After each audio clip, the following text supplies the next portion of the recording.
खबर करते हैं। बात सबसे पहले इंतजामी अमूर के सबसे बड़े अफसर चीफ सेक्रेटरी की भी करते हैं, क्योंकि चीफ सेक्रेटरी नाराज दिखे।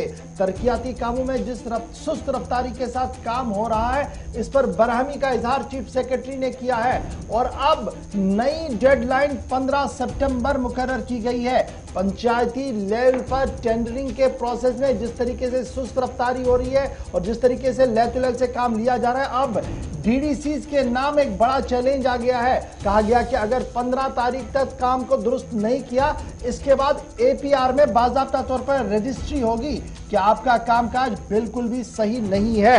बड़ी खबर हम आपको बता रहे हैं कि चीफ सेक्रेटरी ने उन सभी मामलों का संजीदा नोटिस लिया है जिसमें लगातार आवाम की ये शिकायतें थी कि डेवलपमेंट वर्क जो है पंचायत लेवल पर बड़े सुस्त रफ्तारी के साथ हो रहा है। और जब रिव्यू लिया गया तो इन शिकायत को दुरुस्त भी पाया गया। और जो सरकार ने एक बड़ा फैसला लिया था कि 3 लाख रुपए तक का टेंडर मकामी तौर पर पंचायतें ही खोलेंगी और पंचायत अफसर या ब्लॉक डेवलपमेंट ऑफिसर जो है उसे बाइख्तियार बनाया गया था कि 3 लाख तक का काम अब मकामी सतह पर मकामी लोग करेंगे। और उसके लिए बाज़ाब्ता तौर पर एक छोटी सी रजिस्ट्रेशन जो डिप्टी कमिश्नर के दफ्तर में करनी थी और जिसमें जो डॉक्यूमेंट होना चाहिए था आधार, पैन कार्ड और डोमिसाइल सर्टिफिकेट वेरिफिकेशन प्रोसेस के लिए होना चाहिए था। और उसके बाद वो लड़का जिसके पास ये डॉक्यूमेंट्स थे वो मकामी तौर पर 3 लाख रुपए तक का काम कर सकता था। लेकिन शिकायतें ये आ रही थी कि एक इस रजिस्ट्रेशन प्रोसेस को इतना तवील कर दिया गया कि ये जो शीर लाने के मानंद है। उसके साथ साथ इसकी वजह से काम बहुत ज्यादा मुतासिर हुआ। अब यही वजह है कि जब ये सारी शिकायतें लगातार आ रही थी, चीफ सेक्रेटरी ने रिव्यू लिया।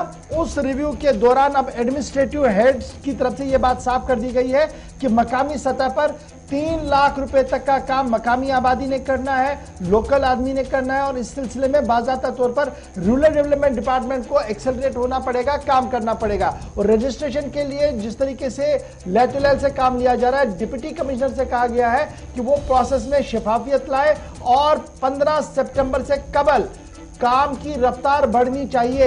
नहीं बढ़ी तो डीडीसीज के एपीआर यानी एनुअल प्रोग्रेस कार्ड के अंदर, प्रोग्रेस रिपोर्ट के अंदर लिखा जाएगा कि ये कितना तेज अफसर है और ये कितना ज्यादा काम करता है और कम काम करता है। उससे क्या होगा, उसके आने वाली जो प्रमोशंस हैं और दीगर चीजें उस पर बराह रास्त उसका असर पड़ सकता है। तो कहीं ना कहीं लगाम खींचने की कोशिश चीफ सेक्रेटरी की तरफ से की गई है। अब एक और मामला था, वो ये था कि जनाब इतना बड़ा काम जब करना है तो इंजीनियर्स की जरूरत है।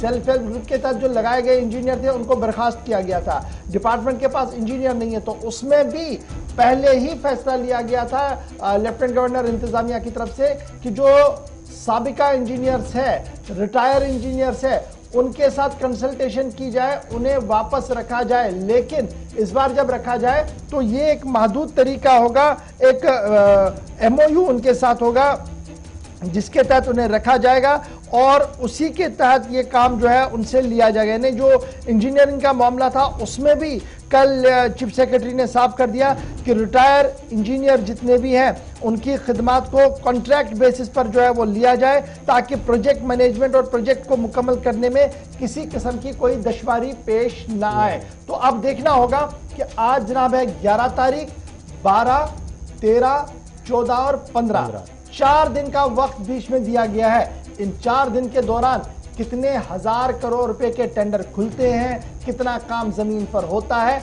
ये देखने वाली बात होगी। क्योंकि 15 तारीख डेडलाइन दी गई है कि किसी भी तरीके से ये जो सुस्तपन है, जिस तरीके से सुस्त रफ्तारी के साथ काम किया जा रहा है, इसे बर्दाश्त नहीं किया जाएगा। लेट अस होप सो कि रफ्तार आज से ही देखने को मिले।